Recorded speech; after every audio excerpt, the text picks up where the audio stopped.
So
good morning to one and all. Today I will start with the basics of RCC. How to draw the stress strain curve.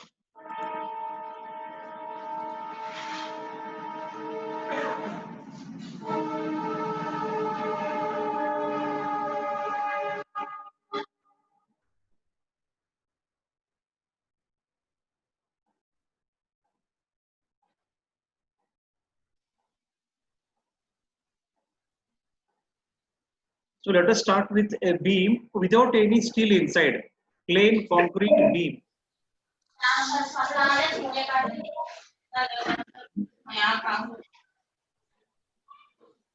Am I audible to all of you? Yes, sir. Yes, sir. Okay. See, it will be for 30 minutes, 25 to 30 minutes class. There was a problem with the network as well as some problem was there with the computer. It was getting some updates were there for the software operating system. So it has taken some time now. Anyway, now it is okay. So let us see this one here. Try to understand what I'm explaining today. See, before we start reinforced cement concrete, imagine a plain concrete beam is prepared and it is subjected to bending. How it fails? Just observe here. Otherwise, you cannot follow RCC unless you know what is happening to a plain concrete beam which is used as a simply supported beam and which is allowed to fail due to bending. It means there are various ways by which a member can fail. Now observe here. I'll just draw this figure. If it is it visible or not, you tell me. So this is a perfect beam it is. Observe this figure. Are you able to see this diagram? All of you? Yes, sir. Yes, sir. Yes, sir. Okay. Now see, this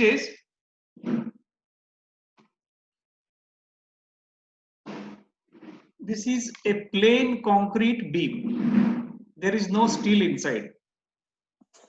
So see, let us subject this one to bending and let us see how it fails. As I told you, we can break a member. A member can be broken by different methods, different ways of by different. There are different modes of failure. We can say. Just observe this. So this is a beam here, and one more diagram you observe here.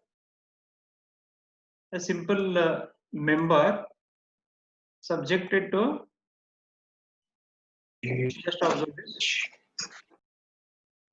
Like this. It is subjected to axial tension. This is one more you can see here.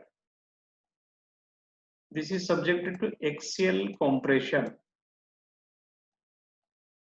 Now the failure, if you want to see, if you want to stretch the member and break into two parts, you have to subject the member to gradually increasing axial load.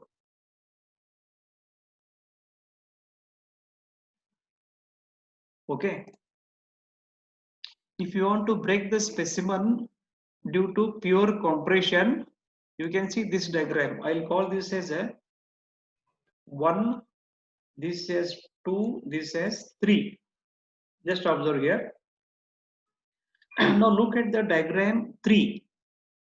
If you want to break the specimen by subjecting it to compression, and if you want to break it, you apply the axial compressive force as shown in figure 3. Okay. Now if you want to break the specimen by stretching it, look at the diagram 2. You apply gradually increasing tensile load on the specimen the way we conduct a tensile test on steel bars. So the figure 2 is nothing but tensile test conducted on steel bars. Gradually increase the force, go on increasing the force, axial load till it breaks into 2 parts. That is by subjecting it to gradually increasing tensile force. Now, how do you fail a member or a beam? By subjecting it to gradually increasing bending moment. That is what you need to understand in the today's class. So what I will do is, if I want to break the specimen by bending, you must place it on 2 supports. Let us say A and B. This is A, you can see this diagram, this is B. Now you observe here, how to break a specimen by applying compressive force, that is figure 3. How to break a specimen by applying tensile force, figure 2. How to break a specimen by applying bending moment, figure 1. Now what we should do is just simply place the specimen on 2 supports A and B, apply a force normal to the axis. Apply a force normal to the axis like this. It can be a point load or it can be a UDL, whatever. Only thing is that the force should gradually increase. So this P is not constant here. The force P is not constant. So if I want to break a specimen due to flexure means bending. Now this beam will fail due to bending. It will not fail due to tensile force or a compressive force. It is going to fail due to bending moment only. So if you want to fail this specimen due to bending moment, you should go on increasing the value of P. Now, for example, for a given value of P, the bending moment diagram can be drawn like this. See this. This is WL by 4. Here it is PL by 4. L is the span. L is, see this, L is span.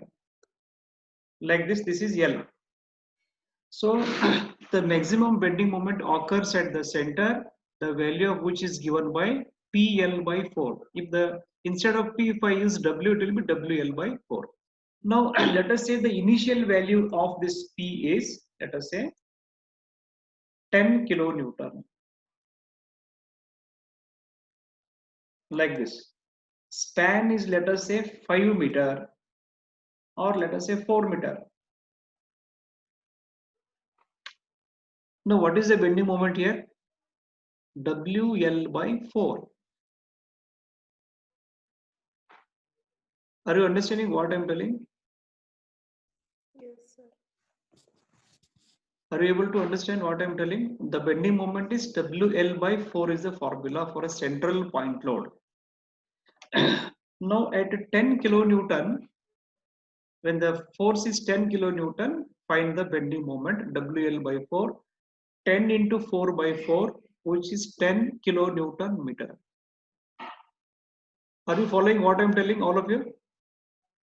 Yes, sir. Okay. So a very simple way of see, this is not RCC. This is a plain concrete. There is no steel rod inside. Now you increase it. Let us say the increment is 10. Increment is 10 means next gradually it increase to 20 kN. 20 kN is the next load. Again increase it 30 kN, 40 kN, 50 kN. Go on increasing this load P. correspondingly the bending moment also starts increasing. Beam starts bending like this. Just observe this. Beam starts bending like this as the force P starts increasing, the deflection starts increasing, bending moment starts increasing. Then at a particular value of P, because I'm increasing it 10, 20, 30, 40, 50, 60 like that, it is progressively, it is increased. Rate of loading and all, right now you don't worry about it. Rate of loading will be there in UTM. All those things are not important for this discussion. Only understand I am just increasing the load. Now for a particular value of say P max, for a particular value of P max, what I'm trying to understand here is how this beam fails. What will happen? When do I say the beam has failed?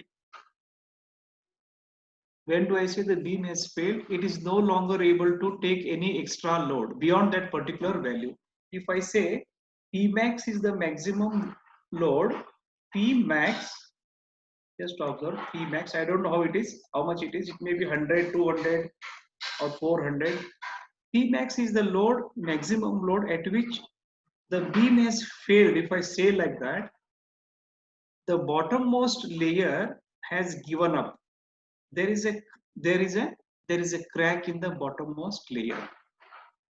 So that is what I can say. This is P max value. I cannot load beyond this value. If, let us say if P max is 200 kilonewton meter, if P max is 200 kilonewton meter, corresponding to 200 kilonewton, and that is point load. So P max is 200 kN. See what has happened at 200 kN. I am telling you P max, that is P max is 200 kN. I am telling you I cannot load this beam beyond 200 kN. What it means? It means there is a crack observed in the bottommost layer. Just I'll show, observe here. Just observe this. This is the top layer. Bottommost layer is here. This is a crack like this. At the center, the crack is observed. Why at the center? Why at the center? Why not at any other place? The bottommost layer, crack is observed in the bottommost layer at the center of the beam. Why at the center? What is the reason? Why not at any other place in the bottommost layer? Point load, sir. What is it? Because the point load is at the center, sir. Okay.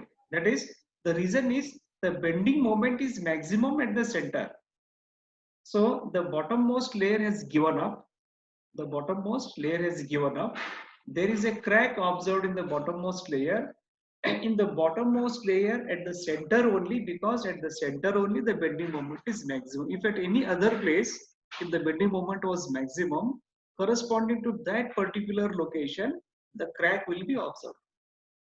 In this case, just to simplify the theory part, load is placed at the center. Try to understand how the beam is going to fail due to bending. You have already seen how it fails due to what 2 and 3 figures. Due to tension and due to compression, it is very easy to understand how the specimen fails. But how the specimen fails due to increased bending moment, gradually increasing bending. When P is equal to 10, bending moment is WL by 4, 10 into 4 by 4. And when P has increased to 20, again 20 into L by 4, 30 into L by 4, 100 into L by 4, 200 into L by 4. All these moments are increasing, because of which the bottommost layer starts stretching further and further. At a particular load of P, which I call it as P max, the bottommost layer has given up. Now the question is why the top layer has not given up? Because top layer is subjected to compression. You can see the diagram. This is top layer. T here, L here, top layer. This is bottommost layer, B here. Just observe this. The next question is why the top layer has not given up. It is subjected to compression. Bottom layer is subjected to tension, as you have seen in theory of simple bending. Now the question is, the answer to this question is, this material is strong in compression, weak in tension. That is why, since concrete is strong in compression, weak in tension, the layer which is subjected to tension has given up. The layer which is subjected to compression, it is still fighting. Still, it has not given up, because the concrete is good in compression. Now, what will happen is, in the limit state design, even one layer should not fail. In plastic design, till all the layers have failed, the beam is considered as not failed. The difference between plastic design and limit state design is this. Try to understand. What is limit state? I'll go to that later on. Later on, I'll go to that. But what you need to understand is the main difference in limit state design and plastic design. Plastic design is meant for steel structures. Steel beams are designed using plastic design. Concrete with steel means purely steel structures. Purely steel structures. The beams are designed as per plastic theory. In RCC, it is designed as per limit state theory. What limit state theory states? Even a single layer should not fail. Even if a single layer fails, it is taken as beam has failed. Now, what it means here is, when I say Pmax is 200, let us say some number I'm giving here, Pmax is 200, it means the bottommost layer has given up. There is a tearing of bottommost layer. Now you go now, what will happen if I load it more than 200? What is going to happen? So that is not there in the limit state, but try to understand. I want to break the specimen now. Okay. Now what will happen is, see, as I told you, my interest is limited to, my interest in limit state design, my interest is limited to only what happens to any one of the layers. But to understand finally how it fails, how because what is the difference between crack and fracture? What is the difference between a crack and a fracture? Anybody can answer this one? What is the difference between crack and fracture? See, the simple difference here is, when the crack propagates to the other end, only one layer there is a crack. If you further load it, see, if you further load, let us say 200, you put it 210, 220, 230, 240, 300, 350, 400. You go on increasing this. Every successive layers inside, they start giving up. Next layer there will be a crack. Further, one more layer there will be a crack. Again, next layer gives up. So one by one, all these layers are giving up. Because once the bottommost layer has cracked, means the next layer starts taking that additional load. That will also crack. That will also be stretched to its maximum limit. Again, next layer starts fighting. Next layer also gives up as the moment is increasing. Okay, like this, successively all the layers are cracking. When the crack reaches the other end, we say there is a fracture. This is the difference between a crack and a fracture. Okay, when the crack reaches the other end, I can separate the two parts easily without any effort. If I can separate the two parts without any effort, it means there is a fracture. There is a complete failure of the member. There is a dislocation.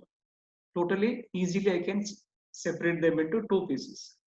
So this is what is happening in the case of a simply supported beam subjected to gradually increasing bending moment.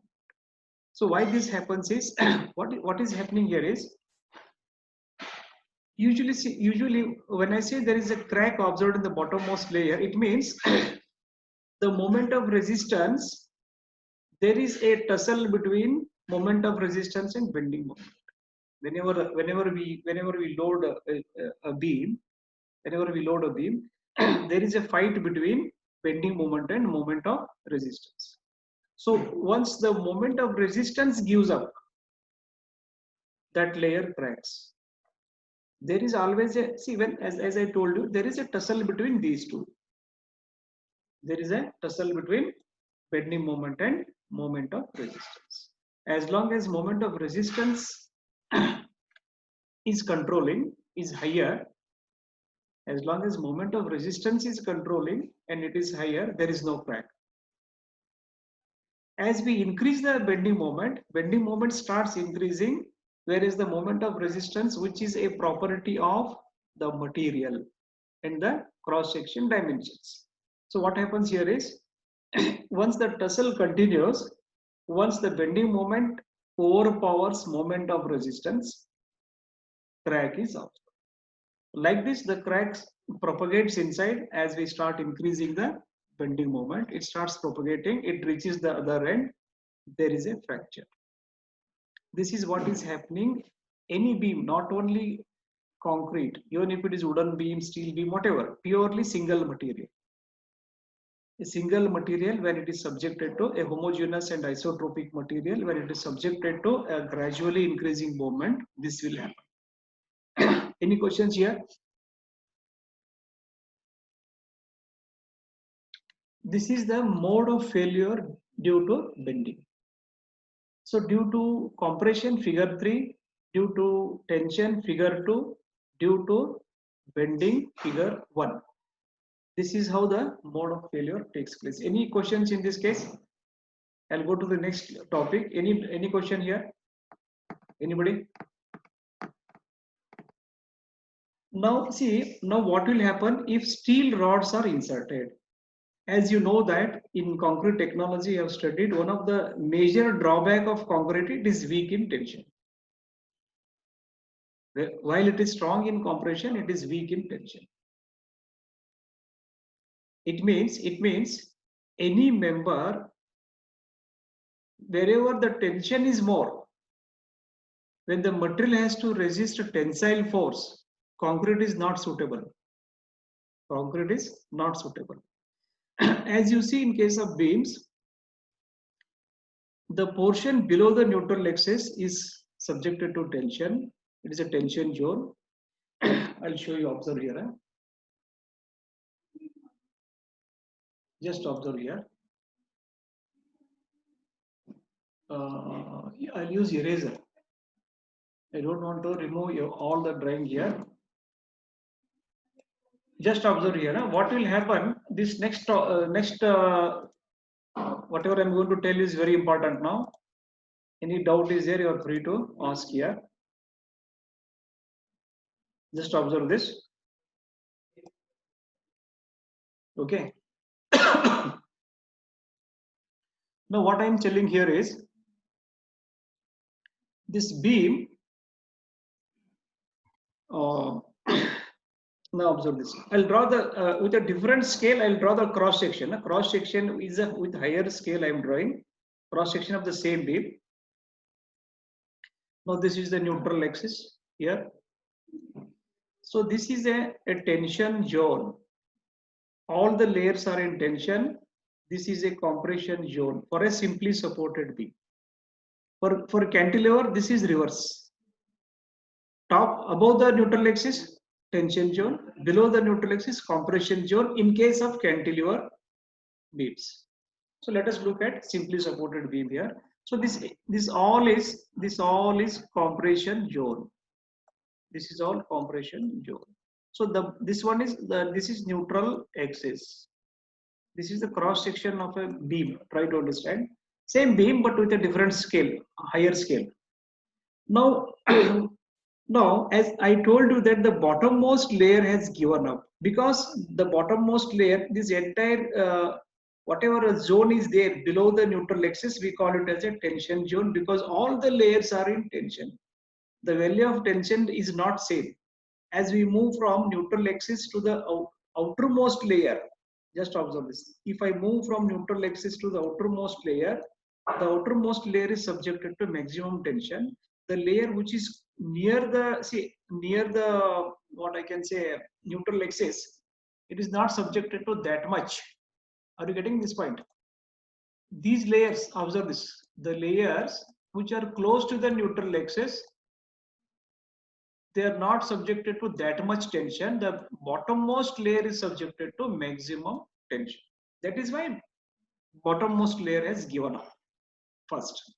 Once the bottommost layer gives up, further increase the load, further increase the bending moment, next layer gives up. Like this, it starts propagating here, then it reaches the other end like this. So it breaks into two pieces. Now what I will do here is, as you know that the drawback of concrete is it is weak in tension. Many drawbacks are there. Let us not worry about those. It has got many advantages. It has got many disadvantages. One of the main disadvantage of concrete, it is weak in tension. One of the main disadvantages. Now what I will do here is, I will do one more experiment. Observe here. I will do one more experiment. What is that experiment? That is nothing but RCC. Now just observe. Just observe here.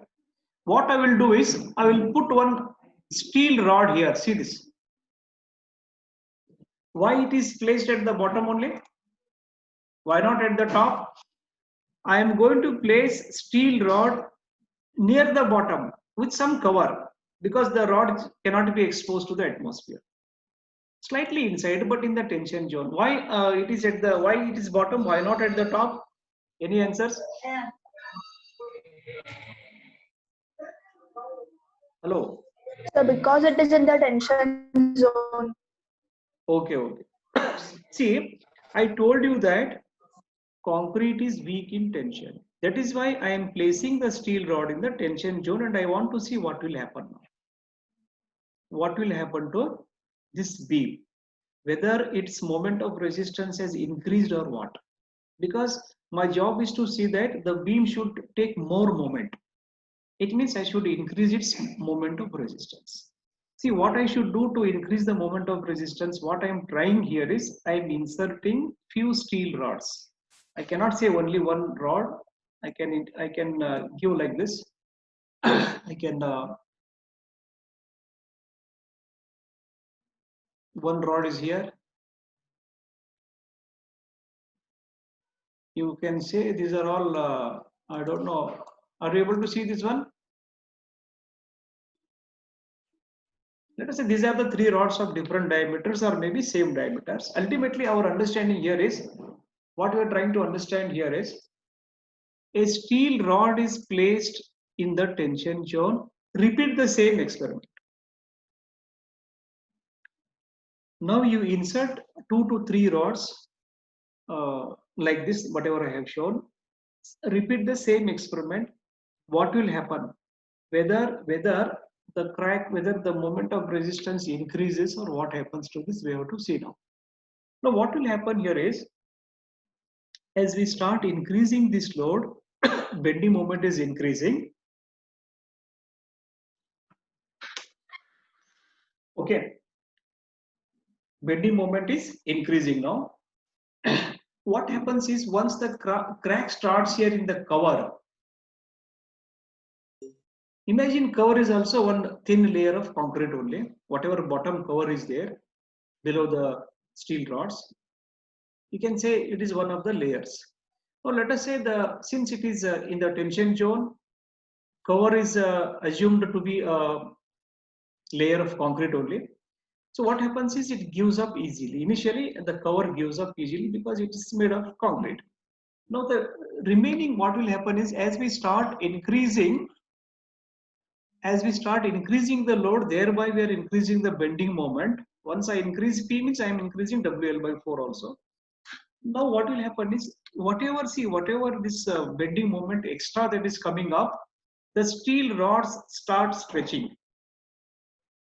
It means in the tension zone, the steel rod has taken up that particular moment. It is getting stretched now.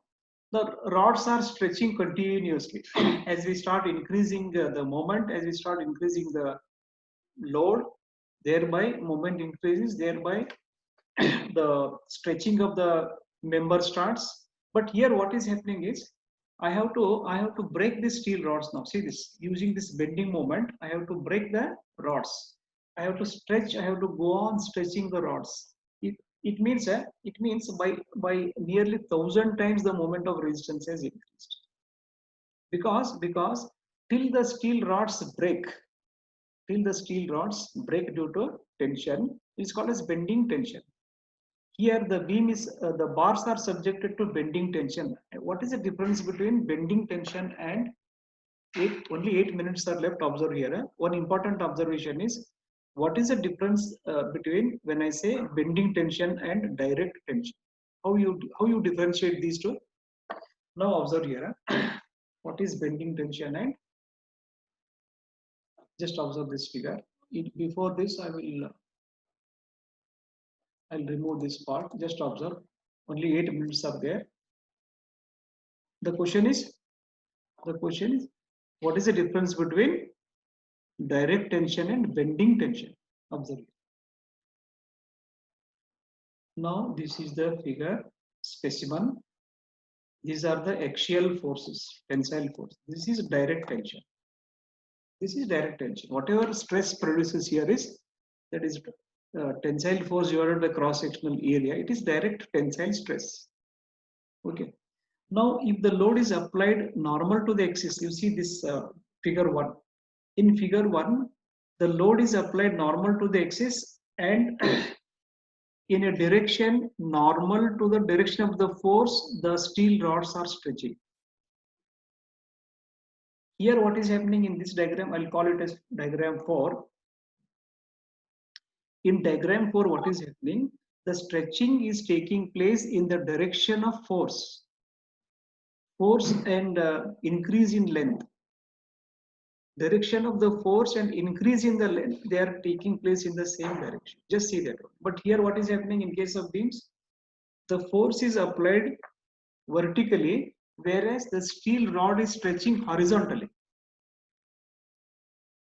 That is the difference between direct tensile stress and bending tensile stress. The steel rod inside the beam, it is stretching due to bending, not due to direct tensile force like this. In figure 4, whatever I have shown, it is direct tensile stress. In beam problem here, the rod is stretching due to a force which is acting perpendicular to the axis of the rod. So this is bending tensile stress. So bending tensile stress value and direct tensile stress values, permissible values, are not same. Bending tensile stress value will be less than direct tensile stress for most of the materials. Okay. Now what will happen here is, you just observe, as I start increasing the bending moment, the steel rods start stretching. Now I have to apply a sufficiently high level of high magnitude of the force so that the bending moment increases by 1,000 times. Unlike plain concrete beams. So till the steel rods give up, I should go on increasing the value of P, thereby the moment also increases. Finally, let us say that the steel rods have given up. Once the steel rods have given up, rest all is usually what we say, since the even though see, because what happens here is steel rods start stretching inside. Ultimately how it fails? The bond between concrete and steel is broken. Because the assumption number 1 is there is a perfect bond between steel and concrete. We cannot separate these two with any force. Separation of steel rods with concrete is almost impossible. But at the time of failure, what happens? At the time of failure, the bond is broken. Bond between steel and concrete is broken. So this is what happens. That is, if separation takes place. Now, actual mode of failure is same in every case. Actually, when the bond is broken, it means the steel rods themselves, they are trying to put tensile this one on the concrete. Thereby, the beam is said to have collapsed. Okay. Any questions here? Almost 4 minutes are there. Any questions related to today's topic? What is happening to plain concrete beam? What is happening to beam with steel rods inside? How I am able to increase the moment of resistance? And what will happen? What will be the mode of failure? What is the accepted mode of failure? We cannot say this is, again, as I told you, there are so many theories are there, but one of the theories, as per one of the theories, till now the accepted theory is stretching of rods will take place. There is elongation of rods. Finally, the rods will give up, or it may so happen that before the steel rods are giving up, concrete itself may give up. Are you understanding what I am telling? If I say the concrete has failed, but the steel is still intact, what it means? What it means here is the stretching is going on. Still, nothing has happened to steel rods. They are continuously stretched. But in the meanwhile, the concrete at the top has given up. See this diagram. Concrete has given up because the whatever, even though the beam is strong in compression, but its compressive strength is crossed. So the layers in the compression zone have given up before the steel has given up. It means every time don't be under the impression that steel rods will cut, something will happen later and something will happen and it breaks. It is not like that. It may happen that before the steel fails, concrete in the compression zone may also fail because it is no longer able to take the extra compressive force. Because whatever its maximum limit of compressive force capacity is over, the concrete also fails due to excessive compression. It means concrete may fail earlier than steel. Steel may fail if the concrete is very strong, M40, M50 concrete like that. So it goes with the way that we'll come to know later on. The mode of failure, whether concrete fails, whether both will fail at a time, or whether concrete fails earlier, or whether steel fails earlier. All these are there in the syllabus. Right now, any questions here? Any questions are there? No, sir. 73 students are there, 72, including me, 72 are there. So any one of you, I request you to take the screenshot of these students. I don't know whether my MTech student is there today in this group, I don't know. 73 students are there, 72. Very basic thing I told you today, very elementary thing. Most of the diploma lateral students may be knowing all this. But I cannot I cannot go according to lateral. I have to start from the scratch only. So I request someone to take this 72 attendance. Just take the screenshots one by one. Otherwise, I think he is there. I think let me check it. So any questions are there? You can ask here. Any doubts in this one? Any doubts?